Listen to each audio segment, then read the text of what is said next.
So Mac sales are down 40%. Is Apple really in trouble? Let's talk about it.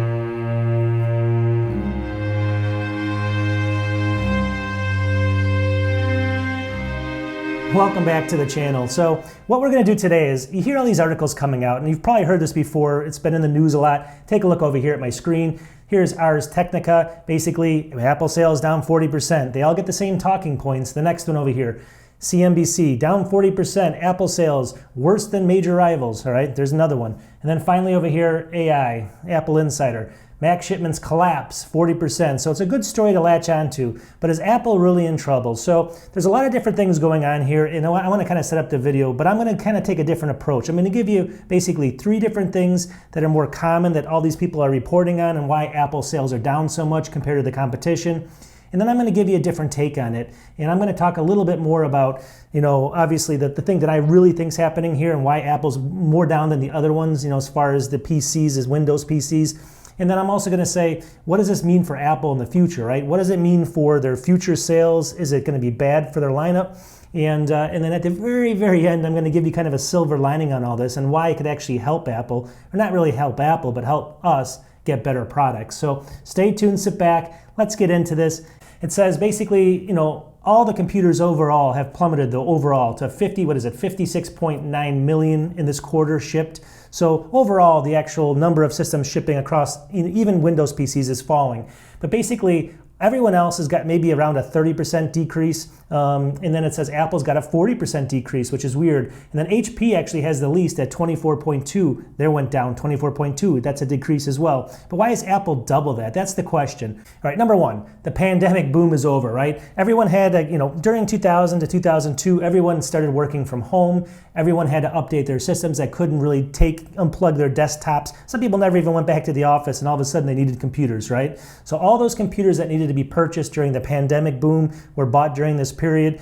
All the computer manufacturers saw kind of the benefits of that, and they just kept selling them like hotcakes.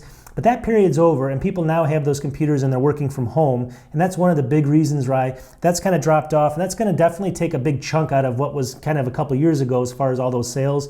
All right, number 2, and this is kind of a weird one. It's more to do with Apple, but what had happened basically is this boom, obviously ended for the COVID boom and stuff like that. So Apple they had a ton of M1 chips in inventory. People were buying them like hotcakes.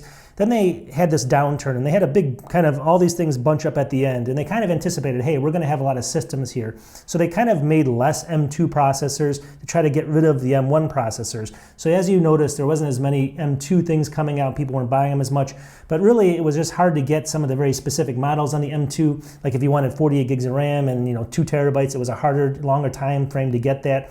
And Apple really they basically halted production of the M2 processors just lately because they want to kind of catch up. By doing so, though, they're trying to sell the old ones, but the new ones now aren't selling as much because they don't have as much inventory on the new ones. Now they're going to have to ramp that up as the thing kind of goes back up this way. So it's kind of one of those things where they're kind of a little bit behind the curve on it, and it might have cost them about 5% in sales people might have made, but that's not the main reason at all, but that's just one of them. All right, and number 3, and this is the common stuff, is the economic downturn, obviously.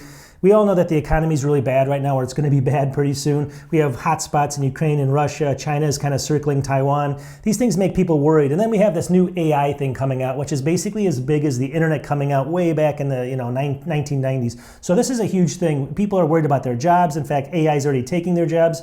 We have a bad economy. We have high rates of inflation. So people aren't buying as many, and that's obviously one of the main reasons here why everyone's down. Now let's get into why I think, though, Apple's down. And if you're a Mac hater, you're going to love this one because then you can kind of post everything at me and I have to respond. So I hate doing this sometimes, but for the fun of it, let's get into it.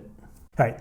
The number one reason I think Apple's down 40% and the rest of them are only down 30% is basically sitting right on my desk here, right? M1 MacBook Air, M1 iMac, 24-inch sitting right here, all right? I bought these, and this one in 2021, this one in 2022. They're still sitting here, and I have no need to update. So overall, what happened to Apple, and the number one reason I think that they're down right now, is they made the M1 systems too good, all right? All right, haters post right here. All right, just kidding. But basically, so what happened is, the iteration from Intel into this went so well, and these systems are so fast and snappy. I can do all my 4K editing on here.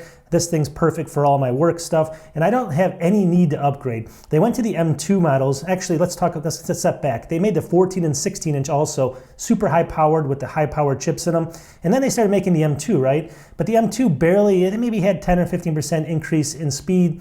Obviously the designs didn't really change except for the Air over here, which we'll get into. But really it wasn't so much that, it was just the fact that people's M1 systems work good enough. Long story short is these systems were actually made so well by Apple that they shot themselves in the foot. They actually made a system that it's very difficult to change from so quickly, and they might have actually changed the iteration that you have to change. So before you would change maybe every 2 years if you're a professional, but I think they've shifted that to 3 to 4 years now. So it really causes some problems for Apple if you think about it, because now the systems are so good, they can do almost everything, the M1s can do everything that the M2s and M3s basically can as well, that you're kind of stuck in a situation, what do you do, right? You're gonna get 15% better speed and processor speed and maybe a little bit faster disk, and sometimes slower disk, as we've talked about before, as they went up the model. But long story short, why would you upgrade if you're happy with what you have? All right, so the negatives out of all this, and I'll talk about the positives after this, is the negatives are kind of, unfortunately, maybe they're gonna only launch products every 1.5 years instead of every year. That could be a bad one, right?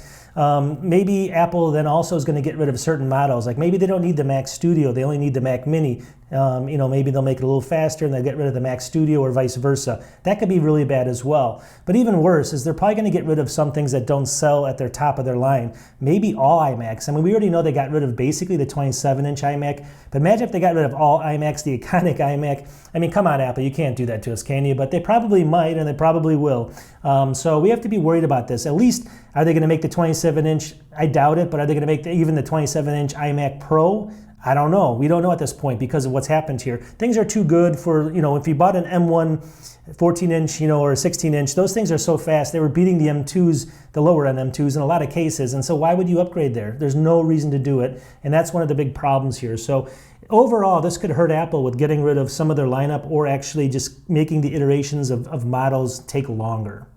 All right, now the big positive here, and let's just get into the positives because I always want to think about positive stuff, is maybe though this actually turns Apple around. Instead of waiting every half a year and getting, or 1.5 years and getting rid of some models, maybe Apple decides, hey, I can't have an iMac that hasn't changed in 7 or 8 years, the design, the last one, right? I need to keep upgrading and integrating so people buy it. People will buy, they're not gonna buy a new system for 15% upgrade if they're happy with what they have. But if the thing looks cool, like the M2 MacBook Air looked different than this one right here, people might buy it, right? So it might get them to, basically look at designing differently every couple years versus every 8 or 9 years, which they've done in the past. Maybe it'll get them to change things, add more ports, do things that are different to get people's eyes open. This is actually going to be a good thing if they do it. So overall, this could end up being good, right? Maybe they'll add ports to an iMac down here like this hub does. Maybe they'll, all that kind of stuff you have to think about. Maybe they'll give you different colors every single year. Who knows? But at the end of the day, people will buy not only for performance, but by design. I'm not like, obviously I'm not one of those trendy people,